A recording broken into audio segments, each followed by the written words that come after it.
안녕하세요, 여러분. 오늘은 실제로 있었던 한 가족의 이야기. 평범해 보이지만 그 안에 믿음과 경각심, 그리고 이웃의 따뜻함이 담긴 깊은 교훈을 함께 나눠보려 합니다. 가족을 지켜내기 위해 고군분투한 한 어머니의 이야기. 지금부터 함께 들어보시죠. 안녕하세요. 저는 올해로 65세가 된 여자입니다. 여기 올라오는 사연들을 항상 재밌게 듣고 있어요. 참 별의별 일들이 다 있더라고요. 저도 못지않은 일을 겪었던 적이 있죠. 항상 들으면서 내 이야기 한번 해볼까 하는 궁리만 하고 있었어요. 저희 가족이 겪은 일들도 어마어마하거든요. 사연을 보내고 싶기는 했는데 어떻게 보내는지 몰라서 그저 듣고만 있었네요. 그러다 제 친구이자 이웃인 옆집 여자와 최근의 뉴스를 보다가 저희가 몇 년 전에 겪은 이야기들을 나누게 되었습니다. 둘 다 그 이야기는 잘 안 하고 살았는데 아주 유사한 사건이 벌어졌다라고요. 같이 옛날 이야기를 하다 보니 다 잊은 줄 알았는데 저도 모르게 소름이 끼치더라고요. 그래서 이곳에 제 이야기를 많은 분들과 함께 나누고 싶다는 용기를 얻어서 글을 써보려고 합니다. 그 솜씨가 없어서 어떻게 써야 할지 모르겠지만 최대한 잘 정리해서 써볼게요. 독수리 탑업으로 쓰느라 조금 오래 걸릴지도 모르겠지만 시작해보겠습니다. 저는 슬아의 아들 하나, 딸 하나를 두고 있어요. 둘 다 번듯한 직장을 갖고 잘 살고 있습니다. 딸은 워낙 야무진 성격이라 낯가림 없이 잘 살았는데 아들 녀석이 어릴 때부터 몸도 약하고 마음도 약해서 저희 부부가 참 애를 먹었던 기억이 있네요. 제가 쓸 이야기도 아들과 관련된 겁니다. 지금은 잘 살고 있어서 이런 이야기도 꺼낼 수 있는 것 같네요. 아들 이야기에 앞서서 제 이야기 먼저 해드릴게요. 저는 21살에 결혼을 했습니다. 이른 나이에 결혼을 하긴 했는데 듬직한 남편을 놓치기 싫어서 결혼을 결심했었죠. 남편은 저보다 10살 많은 사람이었습니다. 제가 17살 때부터 가발 공장에서 일을 했거든요. 몸이 약해서 일도 하지 못하는 홀어머니와 동생들까지 있어서 저는 맞으로서 가장 노릇을 해야 했습니다. 남편은 제가 일하던 가발 공장의 작업반장이었습니다. 나이 차이도 많이 나고 작업반장이라는 타이틀을 가진 사람이어서 저는 사실 불편한 사람이었어요. 그런데 그 사람이 저에게 연애 감정을 느낄 줄은 꿈에도 몰랐습니다. 항상 저에게 다정한 말을 해주고 사람들 모르게 음료수나 빵 같은 걸 줘서 그저 제가 불쌍하게 보이는가 보다 생각한 게 다였습니다. 그런데 1년을 일하고 나서 그 사람이 저에게 조심스럽게 사랑 고백을 했어요. 공장에서 야간 작업을 하고 집에 갈 때가 있었는데 그 사람이 어느 날 저를 데려다 주겠다고 했어요. 지은아, 나랑 같이 가자. 지금 식어. 늘 혼자 가면 위험해. 맨날 다니던 길인데. 뭐, 반장님도 힘드실 텐데 괜찮아요. 했죠. 지은아, 너니까 걱정돼서 그러는 거야. 내가 너보다 나이도 한참 많고 내게 부담스러울 수는 있겠지만 나는 너를 좋아한다. 여자로 그 말을 듣고 처음에는 당황스럽긴 했습니다. 하지만 그날 이후로도 그 사람은 정말 진심으로 저를 소중히 대해줬어요. 허튼 짓도 하지 않고 항상 제 곁에서 힘이 되어 주었습니다. 그렇게 세월을 보내고 결국에는 그 사람과 결혼을 하게 됐습니다. 결혼 후에 저와 남편은 가발 공장에서 함께 열심히 일을 했어요. 아이는 조금 나중에 낳기로 했습니다. 저는 여전히 저희 친정에 돈을 갖다 줬습니다. 그런데 결혼을 하고 1년이 지났을 무렵에 저희 어머니가 지병으로 세상을 떠나셨습니다. 장례를 치르고 나서 제 동생들은 각자 자기 살 길을 찾아갔습니다. 지금은 다들 먼 지방에서 살아서 명절에나 가끔 안부 전화를 주고받네요. 어머니를 보내고 힘든 시기를 겪으면서도 저는 열심히 일을 했습니다. 그리고 결혼 3년 만에 아이를 임신하게 됐어요. 남편이 정말 기뻐했네요. 지은아, 먹고 싶은 거 없어? 내가 다 사줄게.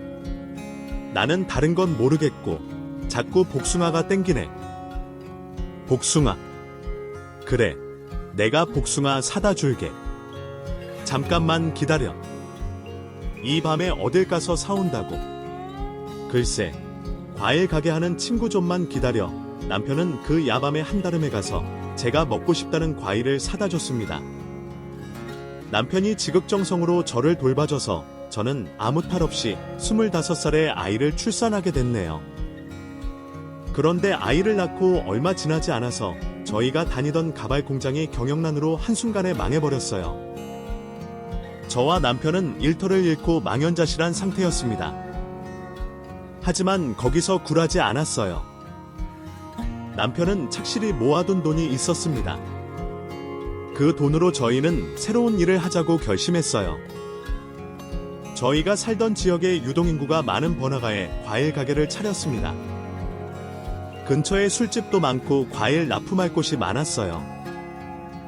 남편과 저는 열심히 영업을 했고 저희의 진심을 알아준 사장님들이 저희 가게에 과일을 사주기 시작했습니다.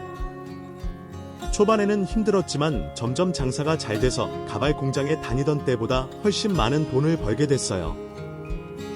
그 돈으로 저희는 집도 살 수 있었고 아이도 남부럽지 않게 키울 수 있었습니다. 둘째는 가질 생각도 못하고 바쁘게 살았는데요. 딸이 5살이 되던 해에 계획에 없던 임신을 하게 됐습니다. 그때는 그래도 장사가 안정적으로 되던 때라서 다행이었죠.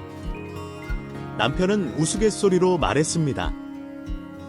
이번에는 못된 기운 과일 없어. 우리가 과일 파는데 아무거나 다 갖다 먹어. 참나, 과일보다 고기가 땡기네. 삼겹살이나 구워 먹자고. 고긴, 이번에는 고추장 놈이 되려나. 아들이고 딸이고 잘 낳아서 키울 생각해야지. 당연하지. 난 그런 거 전혀 상관없어. 그런데 남편의 예상대로 저는 아들을 낳기도 했습니다. 남편은 아들, 딸 상관없다고 말은 그렇게 했지만 옛날 사람이라 그런지 대를 이을 아들이 태어났다고 하니까 아주 기뻐하더라고요. 그런데 저희 아들 민석이는 태어날 때부터 작게 태어나고 자라면서도 몸이 약한 편이었어요. 뭐 약을 지어다 먹이고 이런저런 민간요법도 많이 썼습니다. 그런데도 항상 마르고 키가 작은 왜소한 몸집 때문에 걱정이 많았어요. 결국에는 중학생 때부터 또래 친구들에게 괴롭힘을 당하고는 했습니다. 중학교 여름방학이 끝날 무렵부터 학교에 가기 싫다고 거의 울면서 지내던 아들을 보고 걱정이 이만저만이 아니었습니다. 개학 전날에는 너무 힘들다고 자퇴를 하고 싶다는 말까지 했었어요. 엄마, 저 학교 그만두면 안 돼. 저 혼자서 공부하고 싶어요. 애들 때문에 너무 괴로워요. 학교 가면 또 괴롭힐 텐데 영혼이 도저히 못 견디겠어. 그냥 무시할 수 없는 거야. 그럴 수준이 아니라고요. 저 정말 이러다가 죽겠어요. 그렇게 말하고 대성통곡을 하는 아들을 보며 저도 남편도 마음이 무너져 내렸습니다. 그래서 극단의 조치를 내렸어요. 그럼 학교를 옮기자. 그리고 새로 시작하자. 그렇게 저희 아들 민석이를 다른 지역 학교로 전학을 보내기도 했습니다. 다행히 전학 간 학교에서는 잘 적응을 하는 모양이더라고요. 중학교 2학년이 되면서 키도 크고 몸도 튼튼해졌습니다. 그 덕분인지 항상 소심한 성격이었던지 아들이 친구들도 많이 사귀더라고요. 자신감이 생겨서 반장도 하고 학교 회장 선거까지 출마하더라고요. 한시름 놓았죠. 아들에게 공부하라고 잔소리를 하지도 않는데 승부욕이 있어서인지 성적이 항상 좋았어요. 저희 딸 수진이도 공부를 잘해서 전교 5등 밑으로 내려간 적이 없거든요. 남편과 저는 항상 누구를 닮아서 그런 건지에 대해 티격태격했습니다. 내가 가정 노릇하느라 학교 못 다니고 공장 다녀서 그렇지. 머리가 좋다고 알지. 당신 나 가발 공장에서 일할 때 얼마나 야무졌는지. 참나, 나도 어디 가면 항상 총명하다는 소리 듣고 살았어. 애들이 날 닮았겠지. 그럼 우리 둘 다 닮은 걸로 하자. 어쨌든 애들이 알아서 잘 해주니까 얼마나 고마운지. 딸과 아들은 나이 차가 있어서 그런지 사이가 좋은 남매였어요. 동생이 공부를 하다가 모르는 걸 물어보면 친절하게 가르쳐 주고는 했습니다. 딸은 서울에 있는 명문 여자 대학교에 입학해서 졸업 후에는 세무사 시험을 치르고 세무사로 일을 했습니다. 현재도 하고 있고요. 아들도 뒤질세라 명문 대학을 졸업한 후에 지방에 있는 대기업에 입사했습니다. 저희가 사는 곳 근처에 직장을 구하기를 바랐지만 좋은 조건으로 스카웃된 거라서 아들의 선택을 존중해줬어요. 다니는 회사가 저희 집과 멀리 떨어진 곳이라 회사 근처 자취방에서 생활을 하게 됐습니다. 혼자 지내는 게 외로운지 입사 초기에는 주말마다 집에 올라와서 막내 짓을 하더라고요. 혼자 사는 아들이 못내 안타까워서 저는 아들이 온다고 하면 상다리가 부러지게 음식을 차려놨어요. 아들이 입맛이 까다로운 편이라서 혼자서 밥해 먹고 사는 게 걱정이 되더라고요. 아, 역시 엄마 밥이 최고라니까. 감사해, 엄마. 아이, 근처 살면 내가 잘 챙겨줄 텐데. 우리 민석이가 살이 많이 빠져서 엄마가 마음이 안 좋네? 뭐 이렇게 홀쭉해졌어? 아니, 엄마, 저 잘 챙겨 먹고 있어요. 걱정하지 마세요. 엄마가 싸준 반찬들 냉장고에 아직 한가득이에요. 밥만 해서 먹으면 되는데 제가 가끔 피곤해서 저녁 안 먹고 잘 때가 있어서. 잘 챙겨 먹어. 엄마 걱정시키지 마라. 회사 생활은 괜찮아. 그럼요. 근데 조금 외롭기는 해요. 그럼 너 필름 카메라 찍는 취미 있잖아. 취미 생활하면서 사람들도 좀 만나고 그랬으면 좋겠네? 혼자서 외롭게 지내지 말고 여자친구도 좀 만들고. 저는 아들 걱정에 그렇게 잔소리를 하게 되더라고요. 아들은 제 말에 웃으면서 그러게요 우라고 대답했습니다. 그리고 아들이 회사에 입사한 지 1년이 지난 후부터는 한 달에 한 번 올까 말까 하게 집에 오는 횟수가 뜸해졌습니다. 저는 속으로 아들이 여자친구를 만나거나 회사 동료들과 잘 지내게 된 모양이라고 생각하고 있었어요. 너무 캐물으면 부담될까봐 혼자 속으로만 생각했죠. 그런데 어느 날 아들이 먼저 여자친구가 생겼다고 저에게 말했습니다. 제 말대로 취미 생활을 하다가 동호회에서 만났다고 했습니다. 당시에 첫째인 딸은 이미 결혼을 했고 둘째 아들도 이제 연애도 하고 장가도 갈 나이가 되어서 조만간 인사를 오겠구나 싶었어요. 민석아, 여자친구 데리고 집에 한번 와 건재 보여줄 거야. 엄마, 안 그래도 조만간 가려고 했어요. 가기 전에 연락드릴게요. 그제 그 아가씨 좋아하는 음식 있으면 엄마가 준비해 놓게 물어볼게. 감사해요. 남편과 저는 아들이 여자친구를 데려온다는 이야기에 그저 신기할 따름이었습니다. 저희 눈에는 아직도 어린애처럼 보였거든요. 아마 죽을 때까지 그렇게 보이지 않을까요? 남편에게 아들 소식을 전해주자 남편이 말했습니다. 민석이, 그 자식이 맹꽁이 같아서 연애나 제대로 하려나 했는데 그래도 할 건 다 하고 사는구나. 당신도 참, 우리 막내 아들도 이제 장가가 있나인데 뭐 섭섭해. 제가 그렇게 묻자 남편은 못내 섭섭하다고 말을 하더라고요. 아이고, 아들이 연애한다고 서피하는 남자는 당신뿐일 거야. 그렇게 해를 애지중지하던 우리 첫째 딸 결혼할 때도 어찌나 민망스럽게 울던지. 당시엔 유난히 야단스럽게 굴던 남편은 친구들 사이에서 자식 농사 잘 지었다는 말을 많이 듣고 자부심을 느끼던 사람이에요.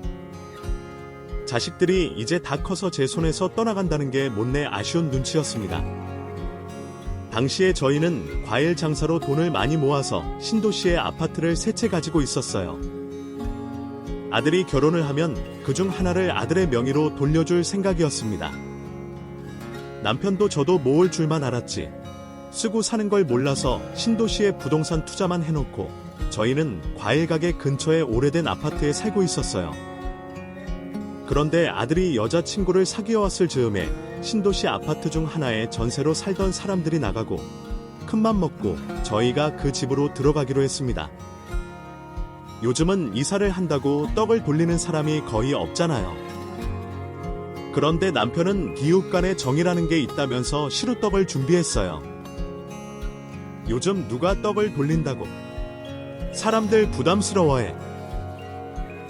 그래도 너무 삭막하게 사는 것보단 낫잖아. 우리가 중간층이니까 당신은 옆집이랑 아래층 돌아. 난 위층 돌게 하여간 사서 고생을 한다니까. 저는 남편의 유난한 불평을 늘어놨지만 남편의 고운 성심 덕분에 한평생 살아왔으니 남편이 하자는 대로 하기로 했습니다.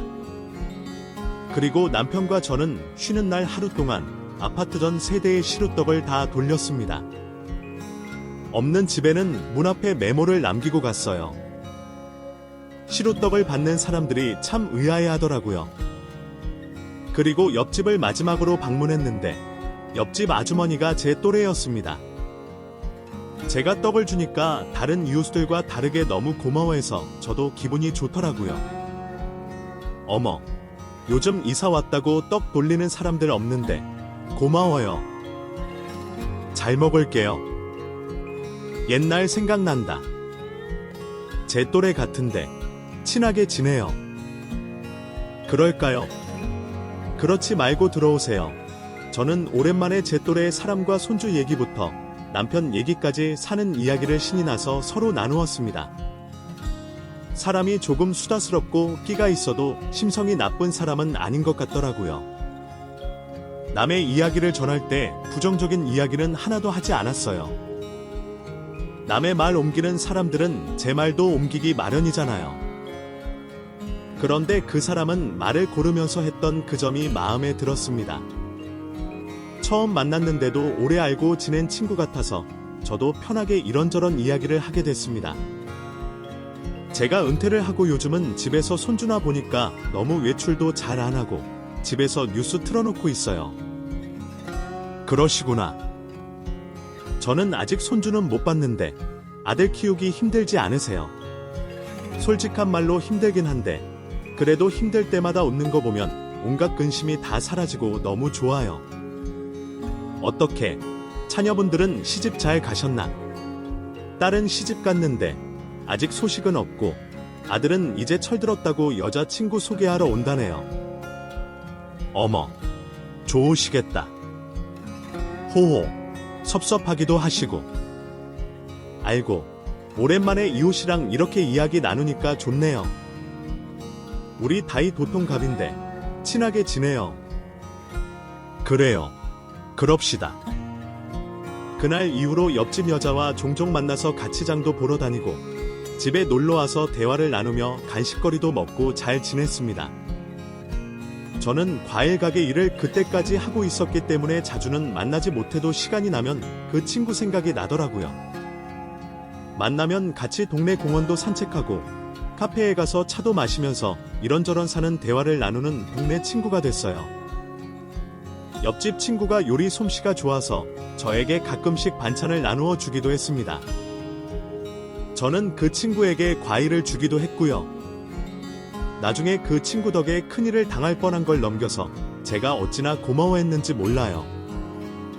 아무튼 그렇게 옆집 여자와 친하게 지내며 일상을 보내던 어느 날 아들이 사귀던 여자친구를 데리고 오겠다고 했어요. 저와 남편은 주말에 직원에게 가게를 맡기고 집에서 요리를 했습니다. 옆집 친구도 그 사실을 알고 저희 집에 와서 음식하는 걸 도와줬어요. 안 도와줘도 된다니까 몸을 사서 고생을 해. 우리가 남이야? 친구 아니야. 섭섭하게 왜 이래? 나도 민석이 예비 며느리 구경 좀 하자. 왜? 알았어. 동태집만 좀 도와줘. 이 짧은 시간 동안 막역한 사이가 된 옆집 친구와 저는 함께 음식을 했습니다. 나쁘게 보면 오지랖이라고도 볼 수 있겠지만 저는 정 많고 좋은 친구를 얻어서 정말 행복합니다. 그날 저는 아들이 좋아하는 갈비찜과 잡채도 준비하고 아들 여자친구가 좋아한다는 동태찜도 준비했어요. 정말 상다리가 휘어지게 준비를 해놓고 긴장하는 마음으로 기다리고 있었습니다. 음식을 다 해놓고 얼마 지나지 않아서 아들이 집에 도착했습니다. 어머, 왔나 보다. 나 이제 가봐야겠다. 왜? 우리 아들 보고 싶다며. 나가면서 보면 되지 뭐. 시댁에 인사로 왔는데 낯선 사람이 있으면 불편할 거 아니야. 그렇게 말하고 친구가 현관문을 나서면서 아들과 아들이 데리고 온 여자친구와 간단하게 인사를 나눴습니다. 아들이 데리고 온 예비 며느리는 제가 봐도 참 곱게 생겼더라고요. 오자마자 싹싹하게 저에게 말을 붙였습니다. 어머니, 현관 밖에서부터 맛있는 냄새가 진동을 하네요. 뭘 그렇게 많이 하셨어요? 아이고, 우리 아들 민석이가 결혼할 사람이라고 데리고 온다는데 내가 맛있는 거 해주고 싶어서 그랬지. 시장하죠. 우선 밥 먹으면서 이야기나 하자. 어머니, 아버님도 어서 오세요. 처음 봤는데도 어찌나 애교를 부리며 잘 앓는지. 첫인상은 나쁘지 않았습니다. 저희 첫째 딸이 좀 무뚝뚝한 편이라서 며느리 될 아이가 그렇게 애교 많고 싹싹하니까 기분이 좋더라고요. 그렇게 저희는 식탁에 앉아서 식사를 하면서 이런저런 대화를 나눴습니다. 그래, 두 사람은 어떻게 만난 거야? 민석이한테 대충 듣기는 했는데. 저희가 사는 곳에 사진 찍을 만한 예쁜 곳이 많거든요. 사진 동호회에서 만났는데 제가 첫눈에 반했어요. 어머, 그래요. 아가씨가 아주 솔직한데 예비 며느리는 본인이 꽤 알아주는 쇼핑몰을 운영하고 있고 매장도 곧 생길 거라고 말했습니다. 아들은 예비 며느리 옆에서 그저 웃으며 즐거워하더라고요. 내가 보니까 우리 아들 민석이가 은정이를 더 좋아하는 것 같네. 민석아, 그만 좀 웃어라. 어머님, 아버님, 말씀 편하게 하세요. 제가 부모님이 없이 자라서 어머님, 아버님을 친부모님처럼 대하고 싶은데 그래도 되지? 그럼. 얼른 정말 되지 마라. 혼자서 그렇게 열심히 살아서 자수성가하기 힘들었을 텐데 멋있어요. 아니에요. 그렇게 말씀해 주셔서 감사합니다. 예비 며느리는 고아원에서 자랐다고 했습니다. 나이는 아들보다 2살 어리다고 하더라고요. 그 말들이 다 거짓이라는 건 금방 들통이 났지만요. 아무튼 처음 만난 그 자리는 화기애애하게 지나갔습니다.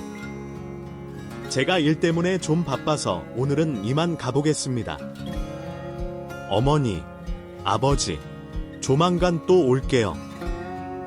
민석 씨는 집에서 자고 갈 거지? 그래야지. 내가 데려다 줄까? 아냐, 오랜만에 집에 왔으니까 어머님, 아버님이랑 같이 좋은 시간 보내. 내려갈 때 연락할게. 그래, 알았어. 조심히 가고 또 와. 네, 어머니. 그렇게 예비 며느리가 나가고 나서 저희 부부는 아들에게 구체적인 이야기들을 묻기 시작했어요. 엄마, 어때요? 마음에 드시지? 그래, 요즘 애들 같지 않게 싹싹하고 말도 잘하고 괜찮네? 근데 부모님 없이 어떻게 그렇게 잘 자라? 딴 이 고생 많이 했겠어. 은정이 고생한 이야기 다 들었는데 어찌나 눈물이 나던지. 대단한 여자예요. 근데 그 쇼핑몰이라는 게 뭐 하는 데야? 뭐 파는 물품이 있을 거 아니야. 그게 저도 자세히는 모르는데 속옷 판매를 하는 모양이에요. 부끄럽다고 보여주지는 않았어요. 혼자 지내면서 엄마 밥 그리울 일 없게 음식도 잘 해주고 좀 바빠서 그렇지 고마운 사람이에요. 너는 벌써부터 홀린 거니? 엄마, 조금 섭섭하려고 하네? 엄마도 참. 옆에서 저희 대화를 듣던 남편도 말을 얹었습니다.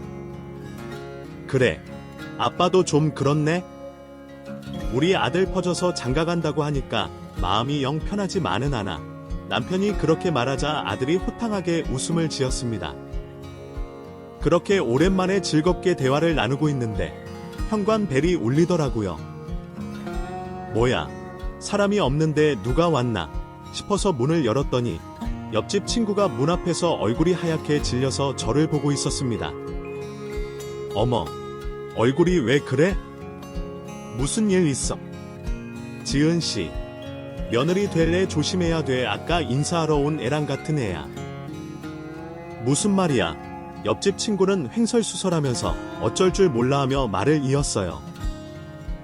그 아가씨, 잘못 본 거 같지 않아? 아깠어. 왜? 뭘 봤길래 그래? 내가 방금 뉴스를 보고 깜짝 놀란 거야. 뉴스에서 여기 며느리 될 애가 나오더라고. 뭐? 그 애가 뉴스에 왜 나와? 쇼핑몰이 잘 돼서 인터뷰 같은 거 했나? 그게 아니야. 얼른 들어가 봐. 저희 남편과 아들은 옆집 친구의 말을 듣고 당황한 눈치였습니다. 저희 집에 들어온 친구는 난데없이 리모컨을 찾더니 TV를 켜고 뉴스 채널을 틀었어요. 아이유, 죄송해요. 제가 급하게 이야기해야 될 것 같아서. 아니, 무슨 일이에요? 여기, 그 뉴스 채널 또 나올 거예요. 스치듯이 보기는 했는데 내 눈썰미가 보통이 아니거든. 그 아까 인사 온 그 애랑 똑같아. 그렇게 뉴스 채널을 틀고 한참을 보고 있는데 옆집 친구가 말한 뉴스는 나오지 않더라고요. 아, 뭐야, 안 나오잖아. 아무튼 조심해야 돼. 내가 미친 사람처럼 보일 수는 있는데 나는 분명히 봤어. 대체 무슨 내용이었는데? 그래, 그 여자. 전 남편이 둘이 있는데 다 사고로 다치거나 죽었고 그 여자가 보험금 타서 먹었나 봐. 아, 그리고 여기저기 사기를 치고 다녀서 지명수배 중이던데. 저는 옆집 여자가 뭘 잘못 봐도 단단히 잘못 봤다고 생각했어요. 우리 아들 여자친구는 쇼핑몰 하는 애인데 제대로 본 거 맞아요. 맞다니까. 옆집 여자의 말을 가만히 듣던 남편이 벼락같이 화를 냈습니다. 일시 없는 소리 그만하시고 가세요. 제대로 본 것도 아닌 것 같은데 무슨 남의 집 며느리를 치고 있어. 하루 답답해. 맞다니까. 내가 사람 얼굴을 얼마나 잘 기억하는데. 예전에 살던 동네 아파트에 강도가 들었는데 그 사람도 내가 잡았다니까. 그만 가보세요. 남편의 불호령에 제가 옆집 여자에게 말했습니다. 오늘은 일단 집에 가고 나중에 나랑 얘기해. 지금 우리 아들도 있는데 다들 영내 말에 못 믿네? 하기는 사기꾼들이 괜히 사기꾼이겠어. 아무튼 뉴스 잘 들여다보고 있어요. 그렇게 말하고 옆집 여자가 본인 집으로 돌아갔습니다. 아들이 불쾌한 기색이 역력하더라고요. 표정을 있는 대로 구긴 채로 저에게 말했습니다. 엄마, 좋아 죽겠네. 뭐야, 머리가 어떻게 된 거 아니야? 그런 말 하면 못 써. 오지랖이 좀 있기는 한데 심성은 고운 사람이야. 차다가 꿈이라 듣거나. 정말 불쾌해요. 그 짧은 순간에 우리 은정이 얼마나 자세히 봤다고. 처음 나 은정이한테 전화 좀 해봐 아들이 그렇게 말하고 전화를 하는데 받지를 않는 모양이었습니다. 왜 전화를 안 받지? 아, 일하느라 그런가 보다. 저 피곤해서 먼저 들어가서 잘게요. 주무세요. 아들은 그렇게 말하고 방으로 들어갔습니다. 저는 뜬금없는 말을 하는 옆집 친구가 이상하게 생각되긴 했지만 한편으로는 영 찜찜한 생각이 가시지 않더라고요. 하지만 그날 음식을 차리고 하느라 피곤했던 저는 일찍 잠에 들었고 남편은 가게에 가서 정리 좀 하고 온다고 나갔습니다. 옆집 친구의 말이 못내 마음에 쓰였는지 그날은 평소에 꾸지 않던 악몽을 꾼 탓에 잠을 설쳤어요. 그리고 아침에 찌뿌둥하게 일어나서 아침밥을 차리고 있었습니다. 아들도 일찍 일어나서 거실에 나와 있더라고요. 일찍 일어난 내에 배고프지. 왜 그래? 무슨 일 있어? 은정이가 전화를 안 받네요. 어제 밤부터 계속 연락이 없어요. 피곤해서 자는 거 아니겠니? 이런 적이 없는데, 늦게라도 답장을 했는데, 이상하네. 아들이 그렇게 말하자 불현듯 불안한 생각이 들기 시작했습니다. 그래서 저는 아들에게 무심코 질문을 했어요. 너 혹시 걔랑 채무 관계 같은 거 있니? 돈 빌려준 적 없어. 그게 매장 차린다고 급하게 돈이 필요하다고 해서 최근에 5천만 원 해준 적은 있는데. 뭐? 5천이나? 전에도 그렇게 빌려갔다가 금방금방 갚거든요. 그리고 나랑 결혼할 사이인데 돈 5천만 원은 돈도 아니잖아요.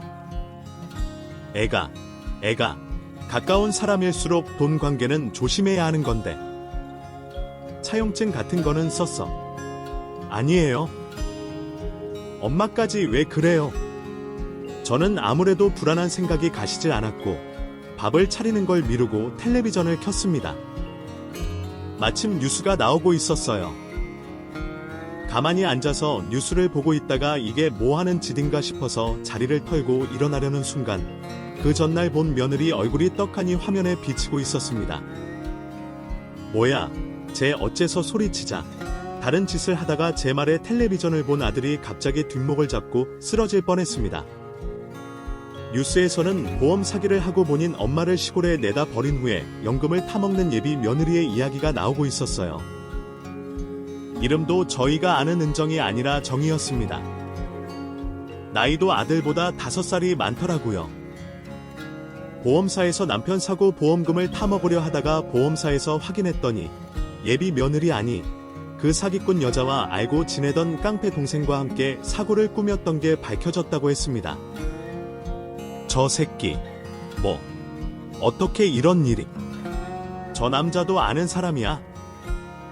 고아원에서 친하게 지내던 동생이라고 자기한테 도움 많이 줬다고 저 소개해준 적이 있거든요. 아들은 온몸을 부들부들 떨고 있었어요. 뒤늦게 일어난 남편도 나와서 무슨 일이냐고 물었습니다. 인터넷 켜서 뉴스 좀 봐봐. 어제 온 내가 완전 사기꾼이야.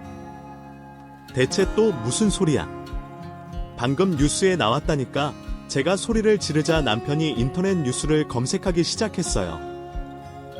그리고 금방 뉴스를 찾아내고 남편도 얼굴이 하얗게 질려버렸습니다.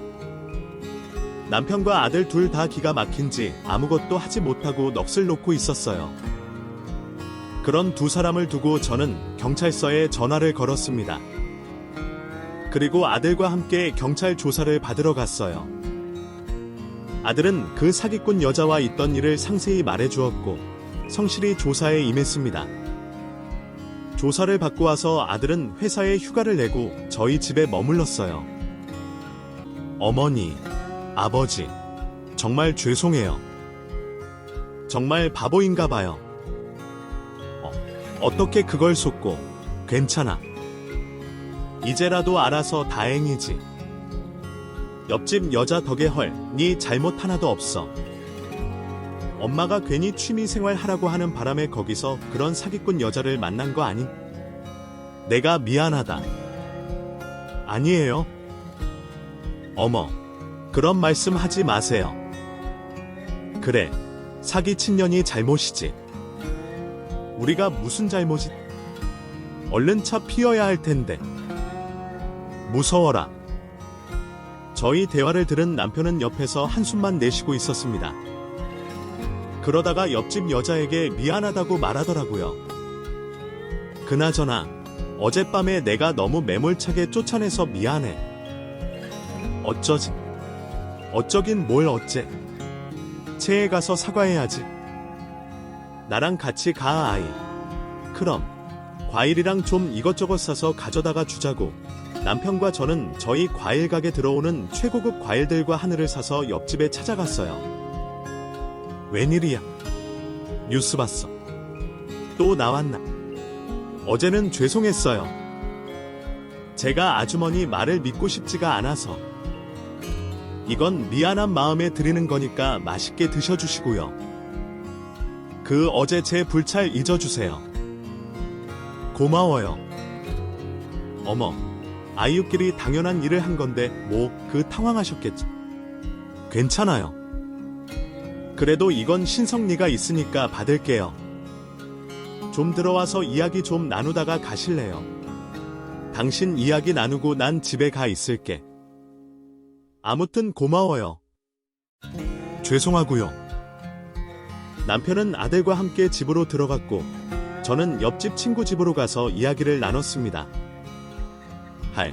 동네 창피해서 걱정하지 마. 내가 다른 여자들한테는 이 이야기 끝까지 비밀로 할 테니까. 근데 어쩌다가 그런 여자를 만났대. 아들 속이 아니겠어. 그렇게 말하는 옆집 친구의 손을 붙잡고 저는 연신 고맙다고 이야기를 했습니다. 고마워. 어쩜 이렇게 마음이 너의 편지 덕분에 살았어. 걔랑 결혼이라도 했으면 어쩔 뻔했어. 같이 외국 나가 자고 했다는데. 상상만 해도 끔찍해. 그러게. 예컨대 내 눈썰미 되다 낫지. 내가 사람 얼굴을 한번 보면 다 기억해. 내 것은 얼핏 봤는데 뒤집에 인사 온 그 여자더라고. 뉴스에 나와가지고 내가 얼마나 당황했는지. 그날 저는 놀란 마음을 옆집 친구와 이야기하면서 풀어냈습니다. 그리고 2주가 지났을 무렵이었습니다. 경찰에서 해외로 미입국하려고 시도하던 그 사기꾼 여자와 깡패놈을 잡았다고 연락이 왔어요. 회사로 내려갔던 아들도 그 소식을 듣고 올라왔습니다. 그리고 함께 경찰서에 찾아갔어요. 경찰서 앞에 기자들이 진을 치고 있더라고요. 저는 차마 들어가지는 못했고 아들 혼자 들어갔다가 나오는데 아들이 그렇게 화가 난 모습은 처음 봤습니다. 얼굴이 울그락불그락 난리가 났더라고요. 왜 그래? 안에서 무슨 일 있었어? 나를 모르는 사람이라고 시치미를 뚝 떼고 있더라고요. 그리고 나 몰래 근데 앞으로 보험까지 들어놨어. 만약에 결혼했으면 나도 어떻게 됐을지. 아들은 다리에 힘이 풀려서 주저앉아 버렸고 제가 아들의 등을 쓰다듬으며 위로를 해주었습니다. 그 사기꾼 여자는 이미 예전부터 남자들을 꼬셔서 사기를 치고 돈을 뜯어낸 일이 있어서 집행유예 기간이었다고 하더라고요. 결국에 끔찍한 일을 저지르고 나서 잡힌 후에 징역 10년형을 받게 됐습니다. 정말 지옥 문턱에서 겨우 빠져나온 기분이었어요. 사기꾼에게 아들이 빌려준 5천만 원은 결국 받을 수 없었습니다. 비싸게 인생 경험했다고 생각해. 알아. 어찌 이제 앞으로 좋은 일만 있을 거야. 이렇게 핵댐을 했으니? 제가 너무 어리석었어요. 자책하지 않으려고 하는데 자꾸 후회가 되어 아들은 그렇게 말하며 눈물을 쏟아냈습니다. 충격 때문에 일도 제대로 하지 못해서 그만두고 저희 집에 들어와서 함께 지냈어요. 병원을 다니면서 치료를 받고 나서야 기운을 차렸습니다. 그리고 아들은 다시 좋은 회사에 취업을 하고 예전처럼 일상을 회복해 나갔어요. 3년 전의 일인데도 쓰다 보니 어제 있던 일처럼 생생하게 떠오르네요. 그날 저희 집에 다녀간 사기꾼 여자와 그걸 알아차리고 저희 집에 왔던 옆집 친구가 아니었으면 어떤 일이 벌어졌을지 상상만 해도 오금이 저리네요. 그날 이후로 저는 옆집 친구와 더 가깝게 지내게 됐습니다. 요즘은 같이 꽃꽂이를 배우러 다니고 있어요. 최근에 저희 아들이 겪었던 일과 비슷한 일이 뉴스에 나오더라고요. 계곡에서 남편을 밀어 죽였다나 아직 잡히지 않은 걸로 알고 있는데 꼭 잡혀서 죄값 치르기를 바랍니다. 그 뉴스를 보면서 옆집 친구와 저희가 겪은 일을 되새기며 가슴을 쓸어내렸습니다. 어머어머, 저런 미친 여자가 또 있네? 그러게 말이야. 얼른 차 피워야 할 텐데. 죽은 사람만 억울해서 어떡해? 아들은 잘 지내지? 몇 년같이 사는 것 같더니 요즘은 안 보이던 마음. 혼자 산다고 나갔어. 여자친구도 사귀고 있다고 하더라고. 그래, 내가 관상 좀 파이야겠는데. 그러게, 우리 눈썰미 명자가 확인을 해줘야 하는데. 그렇게 말하고 서로 배꼽을 잡고 웃었습니다. 어느새 그때 이야기를 웃으면서 할 수 있게 됐네요. 끔찍한 기억이지만 저희가 겪은 일을 함께 이야기해 줄 수 있는 친구가 있어서 마음이 편하고 좋아요. 그래, 또 인사 오면 내가 보러 올게. 당연히 와야지. 근데 괜찮은 것 같아. 이번에는 같은 회사 동료라서 신분 확실하고 조심스럽게 만나고 있는 모양이더라. 그럼 다행이네. 요즘 손주 보는 재미가 어때? 힘들지? 힘든데 좋아. 기어 죽겠어. 제 딸이 아이를 낳아서 이제 3살이 됐거든요. 어린이집에 보내고 있지는 않은데 코로나가 심할 때는 저희 집에 데리고 와서 제가 돌봐줬습니다. 과일 가게 일은 남편이 직원과 함께 여전히 잘하고 있어요. 저는 쉬고 있고요. 너희 아들이 이제 30 중반에 가까워오고 있는데 지금 만나고 있는 아가씨와 좋은 인연이 되었으면 하는 게 엄마 마음이야. 근 액땜을 했으니 잘 살 거라고 생각해요. 세상에 정말 말도 안 되게 무서운 인간들이 많습니다. 같은 사람 등쳐먹고 아무렇지도 않게 뻔뻔하게 살아가는 인간들이 꼭 주가 없을 길을 간절히 바랍니다. 남에게 상처를 주는 사람은 되돌려 받게 되어 있어요. 여러분도 힘든 일 겪고 계시다면 분명히 좋은 날이 올 테니 조금만 견뎌보시길 바랍니다. 요즘 뉴스에 나오는 그 여자도 언제 잡히나 제가 지켜보려고요. 여러분들, 바쁜 와중에 제 이야기 들어주셔서 감사합니다. 코로나니 뭐니 힘든 날들이지만 이것도 금방 지나갈 겁니다. 우리 같이 행복하게 살아요. 끝까지 이야기 들어주셔서 진심으로 감사합니다.